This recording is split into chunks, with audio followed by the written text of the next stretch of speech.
Alors physique, oui je pense parce qu'on a joué 2 fois à l'extérieur dans ces 3 matchs. On est rentré évidemment tard, on a eu des nuits courtes.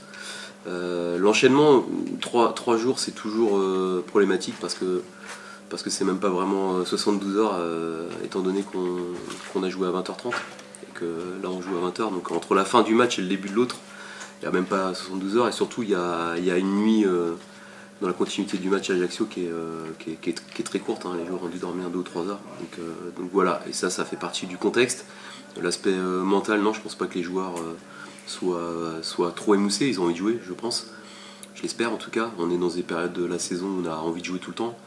Et voilà, on est conscient qu'il y a de la fatigue, mais on essaye de pas trop en parler parce que c'est pas de cette façon-là qu'on peut la traiter, cette fatigue-là. C'est au contraire en mettant en place des protocoles de récup et en ayant un maximum de fraîcheur mentale parce que la fraîcheur mentale elle participe énormément à la fraîcheur physique et à l'envie qu'on peut mettre dans un match. On parle beaucoup de l'enchaînement des joueurs, mais au niveau du staff, comment ça se passe? Est-ce que l'usure mentale aussi se fait ressentir? Est-ce que vous appréhendez un peu différemment cet enchaînement match-là?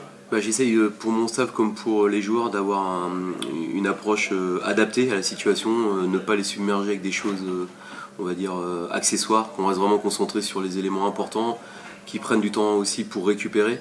Ils ont du mal parce qu'ils sont des gros bosseurs tous et il faut les sortir du bureau. Mais ils ont l'expérience pour passer ces moments-là aussi intelligemment. Voilà, chacun le fait à sa façon, mais c'est important aussi de se ressourcer, de rester un peu à la maison. Mais surtout, les matchs se rapprochent, il y a des choses qui n'attendent pas, c'est la préparation, c'est les coups de pied arrêtés. On l'a vu le week-end dernier, enfin mardi dernier. Donc il faut préparer les matchs. Il y a des incontournables dans la préparation d'un match. Il y a l'observation de l'adversaire, il y a le débriefing du match d'avant, il y a la gestion des données, des datas, des aspects athlétiques, il y a la discussion avec les joueurs, il y a les soins, il y a beaucoup de choses, mais aussi ce qu'on aime. Est-ce que vous êtes obligé de sacrifier parfois des choses, typiquement depuis Ajaccio? Est-ce que par exemple le débrief vidéo attend un peu ou est-ce que c'est tout calé? Non, exactement, vous avez tout à fait raison. Ces choses-là, on les passe à minima. Il y a peut-être quelques séquences que je vais passer dans l'avant-match de Clermont, mais je crois qu'il faut pas exagérer sur ces moments-là. Déjà, il y avait des changements, c'est un contexte particulier, on a pris des buts sur coup de pied arrêté. Il faut surtout vite switcher de ce qui est derrière et derrière. Il faut juste se servir des choses qu'on peut améliorer parce qu'il y en a, et puis garder les quelques éléments qui sont à garder. Mais je crois que la meilleure façon de préparer le match de Clermont, c'est d'être concentré que sur Clermont et de ne pas penser à Ajaccio. Est-ce qu'il y a malgré tout le sentiment de pas moins bien, mais moins préparé forcément, plus les matchs s'enchaînent, pardon, comme ça? Quand on est pointilleux, c'est sûr qu'on aime tout faire. On n'aime pas faire d'arbitrage sur des choix. Alors, c'est pas tant pour nous, hein, parce que pour nous, on est en capacité de tout traiter, mais c'est ce qu'on donne aux joueurs. Il faut pas ce qu'ils sont capables d'ingurgiter. Si on fait des vidéos tout le temps, si on rabâche des choses, si on remonte des choses du passé, des derniers matchs, ça leur enlève aussi un peu de fraîcheur. Donc il faut sélectionner ce qui est très important, ce qui est un peu moins. Et je pense que ce qui est vraiment important, c'est ce que nous on va faire contre Clermont et pas ce qu'on a fait contre Ajaccio ou ce qu'on a fait même le match avant à Martigues. C'est vraiment demain.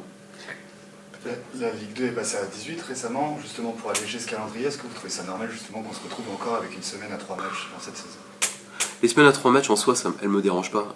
Au contraire, c'est bien d'en avoir parfois, mais ce qui me dérange, c'est les 3 jours en fait. Les 3 jours avec 20h30, 20h, et puis surtout, dans des semaines comme ça, en termes d'équité, t'évites d'avoir des équipes qui se déplacent 2 fois.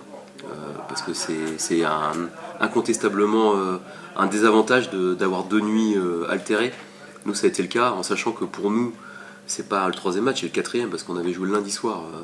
Donc, pour le coup, on a encore un désavantage par rapport aux autres, nous et Caen.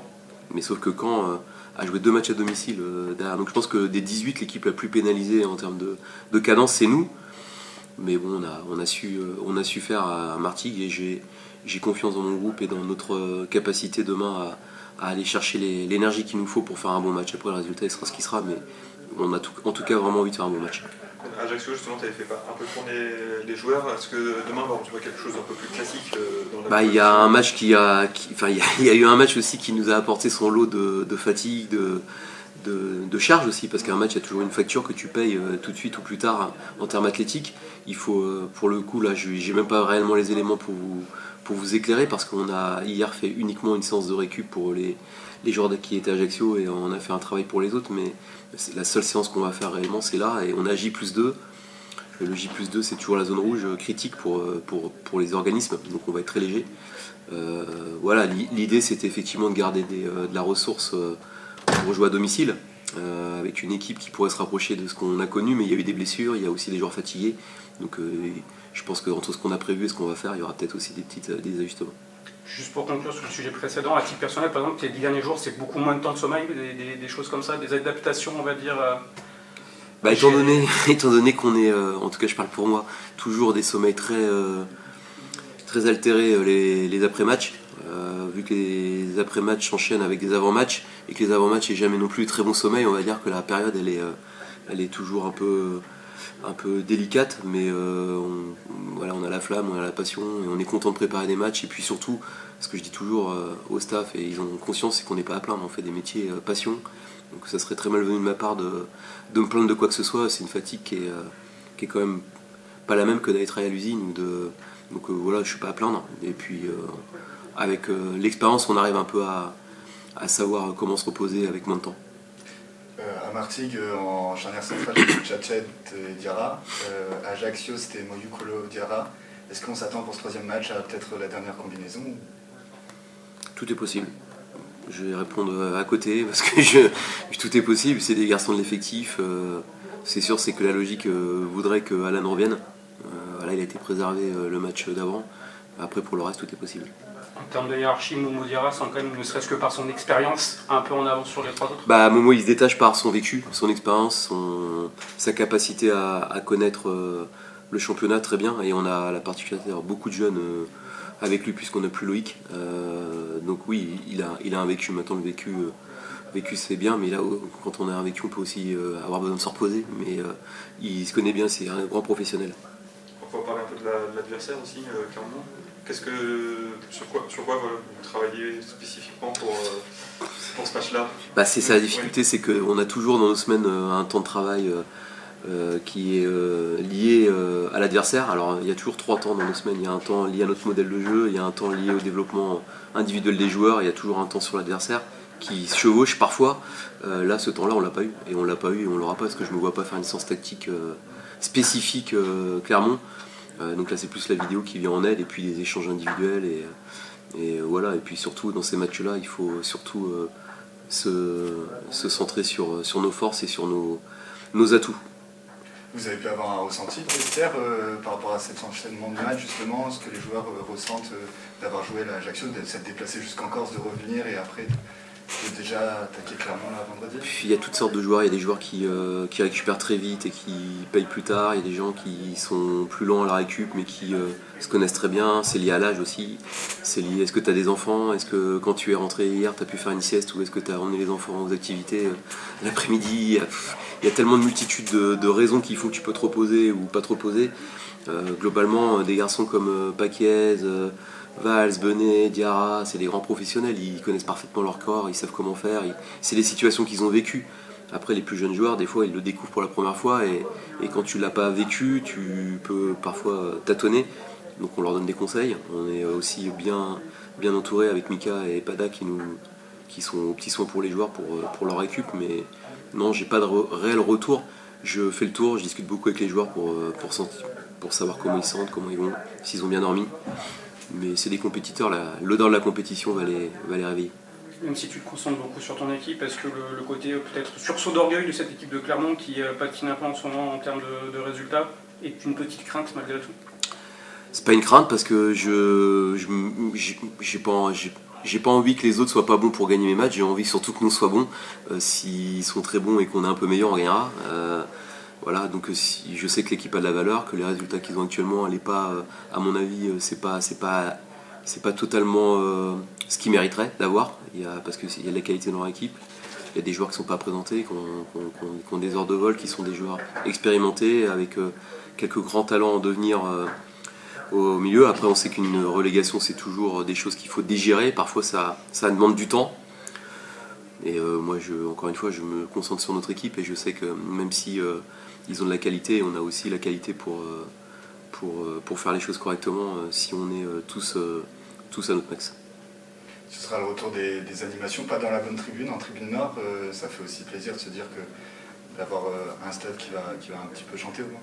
Bah, ça fait vraiment plaisir et je pense que là pour le coup ça redevient un avantage. Ce que j'ai dit qui était un désavantage, c'est que le 4e match pour nous de le jouer chez nous et pas à l'extérieur. Là pour le coup c'est un plus parce qu'on sait que si tu as de la fatigue et que tu es à domicile et que tu as ton public qui te pousse et qui t'aide dans les 20-25 dernières minutes, ça peut être un gros avantage. Donc je compte vraiment sur notre public pour nous donner l'énergie qu'il faut au moment où il faudra pour nous aider. Comme il l'avait déjà fait un peu contre Caen en n'étant pas réellement reparti, mais on avait quand même senti l'énergie dans les tribunes et je pense que ça avait aidé les joueurs. Tu avais formulé dans les objectifs cet été de redonner un peu du plaisir, notamment sur les matchs à domicile, même si les ambiances ont été particulières du fait de la programmation des matchs le vendredi. Est-ce que malgré tout tu ressens, peut-être dans les échanges que tu as avec les supporters, que ça revient, que ça démarre un tout petit peu, qu'il y a ce côté plaisir justement? C'est vrai qu'il y a eu beaucoup de gens qui m'ont dit qu'ils avaient été contents de nos prestations à domicile, surtout de la dernière contre Caen, celle de Laval aussi. Et, voilà, on aura toujours envie de faire ça, j'espère qu'on pourra le faire le plus souvent possible, dès demain.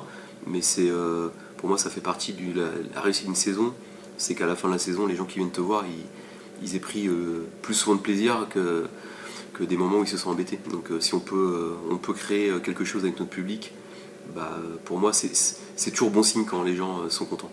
On t'a vu à la fin du match contre Caen justement aller chercher les nouveaux notamment qui ne sont pas forcément faits pour aller saluer les supporters. Ce lien-là il est vraiment important à créer dans les deux sens. C'est vrai, ça m'a surpris que ça soit pas spontané. Alors c'est mon rôle aussi, mais pour moi il peut pas y avoir de fin de match quel que soit le résultat sans remercier les gens et sans aller les voir. Et puis en plus quand on a une victoire à partager, il faut le faire et je pense que les gens ils sont attachés à ça et quand tu viens au stade tu as aussi envie d'avoir un moment privilégié avec ton équipe et il faut créer cette proximité-là avec les gens. Pour Clermont, ça vient clore une grosse semaine, une grosse 10 jours avec 4 matchs. C'est vraiment le match qui va déterminer un peu la saveur de cet enchaînement-là. Ouais, c'est vrai que alors je mettrais les deux. Je mettrais celui de Rodez parce qu'on avait un bloc de matchs. Alors là, il y aura une semaine plus classique. Donc on conclura cet entre-deux trêves international par Rodez. Et on a tout à fait les moyens, en tout cas on a envie, sur ces deux matchs, de pouvoir donner une vraie bonne connotation à cette entre-deux trêves. Et dès demain, il y a 6 points qui sont en jeu encore pour faire les bilans, parce qu'on sera quasiment au quart du championnat déjà. Donc c'est important pour nous de réussir ces deux matchs-là. Déjà 5 matchs et à 2 points de la première place et 5 matchs pour l'instant, un bilan plutôt positif de ces 5 premiers matchs. On reste toujours sur le dernier match quelque part, on oublie et c'est important d'oublier, alors pas complètement mais les victoires passées et là on reste sur une défaite donc il faut qu'on parte tout de suite sur du positif. Tu avais quitté la Ligue 2 une saison l'an passé, tu retrouves une Ligue 2 aussi homogène, peut-être même encore plus, on a vraiment le sentiment, pour l'instant en tout cas, que tout le monde peut bousculer tout le monde. C'est vrai que en tout cas le début de championnat est plutôt de cette tonalité-là, avec beaucoup de... Alors est-ce qu'on doit dire des surprises? Mais non, c'est même pas des surprises, mais le nombre de joueurs, de bons joueurs étant sur le marché, étant disponibles, ça permet à des joueurs avec peut-être moins de moyens et qui travaillent très bien, qui sont malins, de bien recruter, de créer des choses dans des clubs, des histoires avec beaucoup de force. Je pense à Pau, je pense à des équipes comme ça, et finalement, est-ce que c'est une surprise quand ces équipes-là battent des plus grosses? Je suis pas sûr. Après, c'est évident que sur la saison, la qualité de ton effectif, de tes conditions d'entraînement, de tes conditions de récupération, de ton staff technique, de ton staff médical, c'est des points que tu retrouves à la fin, parce que forcément sur une compétition sur autant de temps, mais sur un match, d'ailleurs il faut avoir cet état d'esprit-là, il faut avoir envie de bousculer tout le monde. Tu disais justement que ton entraînement était compliqué. Des nouvelles là-dessus? On travaille à trouver des solutions alternatives, c'est en cours. Pour l'instant, il n'y a rien de défini, mais c'est vrai que c'est une vraie réflexion pour nous tous, Max, moi, le staff, d'envisager quelque chose de différent pour qu'on puisse travailler, parce que là ça a été une période avec beaucoup de matchs, peu d'entraînement, donc c'est un peu moins important, mais on va très vite revenir à un match par semaine, et là on aura besoin de travailler notre modèle de jeu et nos automatismes, notre animation offensive, nos connexions, et sur un mauvais terrain on ne peut pas le faire.